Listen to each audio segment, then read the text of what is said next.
Hello बच्चों, let's read the question.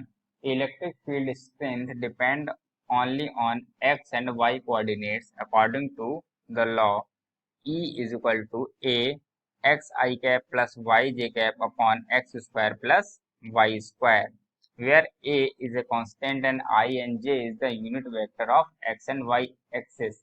Find the flux of the vector E through the sphere of radius r with its center at the origin. Using the above result, also calculate total charge enclosed by the sphere. Question में हमें क्या दिया हुआ है, एक vector E दिया हुआ है, यानी कि इलेक्ट्रिक फील्ड को वेक्टर फॉर्म में हमें दिया हुआ है, जो कि है A x i cap plus y j cap upon x square plus y square. A और ए क्या है, कांस्टेंट है, और आई जे हमें पता है यूनिट वेक्टर होते हैं एक्स वाई प्लेन में। तो हमसे पूछा गया कि अगर हम एक स्फीयर लें रेडियस आर का और ये इलेक्ट्रिक फील्ड उसके अंदर का हो, तो हमसे कहा गया है कि हम स्फीयर का सेंटर मान लेते हैं ओरिजिन पे। तो हमें बताना है कि charge enclosed by the sphere of radius R. तो उस स्फीयर से इंक्लोज्ड चार्ज को हमें बताना है। की कॉन्सेप्ट की अगर हम बात करें तो इंक्लोज्ड स्फीयर से हमें चार्ज बताना है।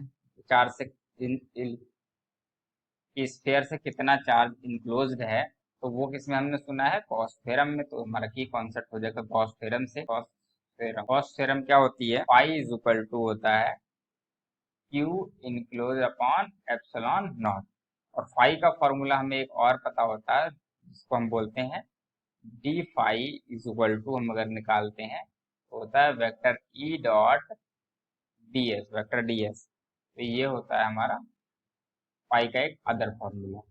इन दोनों को हम कंपेयर करके क्वेश्चन का सोल्यूशन निकालें। तो हम मान लेते हैं, हमसे कहा गया कि एक आर रेडियस का स्फीयर से इनक्लोज्ड हमें निकालना, तो हमने मान लिया कि एक आर रेडियस का एक स्फीयर है जिसकी रेडियस है कैपिटल आर। तो हम अपनी एक्सिस बना लेते हैं पहले। इस पर मान लिया कि हमने बना ली है हमारी एक्स एक्सिस है, और ऊपर की ओर हमने बना लिए वाई एक्सिस, और इस तरफ हमने बना ली जेड एक्सिस।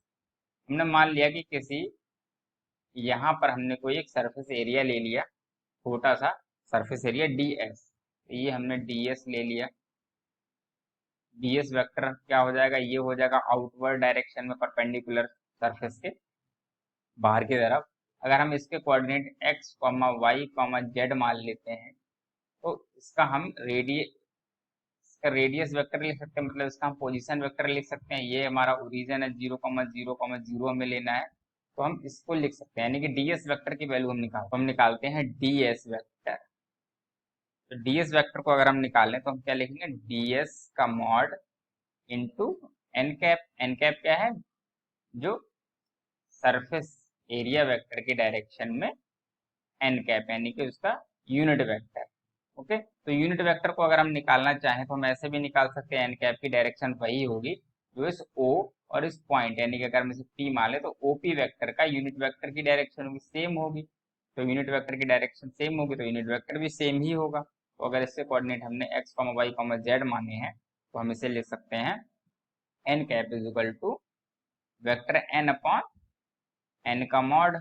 तो वेक्टर एन को हम क्या लिखेंगे, x comma y comma z अगर कोऑर्डिनेट है तो ये हो जाएगा x i cap plus y j cap plus z k cap upon mod of n क्या होगा, x square plus y square plus z square, उस पूरे का अंडर रूट।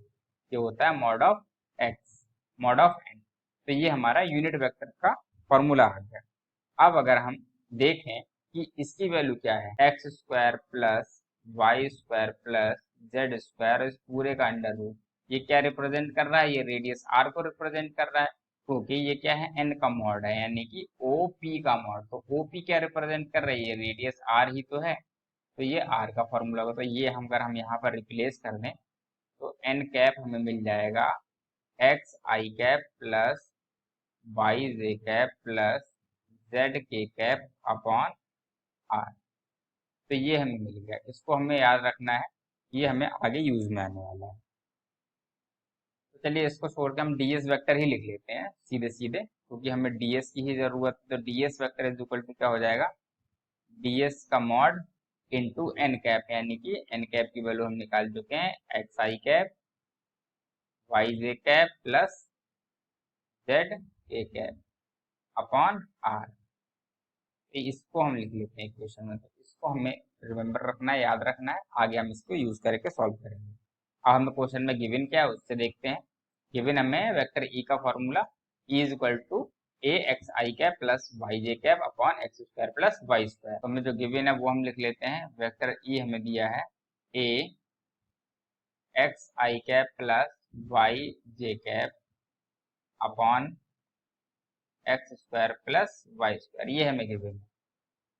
हमसे पूछा गया है फ्लक्स, तो हम अपने की कॉन्सेप्ट में हमने जो फॉर्मूला लिखा है d phi is equal to d dot d s का, तो हम लगा लेते हैं, तो हमें मिल जाएगा d phi is equal to E dot d s. की वैल्यू में क्वेश्चन में गिवन है तो हम लगा लेते हैं A x i cap plus y j cap upon x square plus y square dot d s की वैल्यू हमने जस्ट पीछे निकाल ली है, वो क्या थी हमारी 1/r, और x i cap plus y j cap plus z k cap, ये हमारी ds की वैल्यू थी, और यहाँ पर हम ds मॉड ऑफ ds, ठीक है। तो इन दोनों का जब डॉट प्रोडक्ट करेंगे तो हम i की मल्टीप्लाई i से हो जाएगी, j की j से, और k वाला 0 हो जाएगा। तो हम इसे लिख सकते हैं a, अब ब्रैकेट के अंदर एक्स स्क्वायर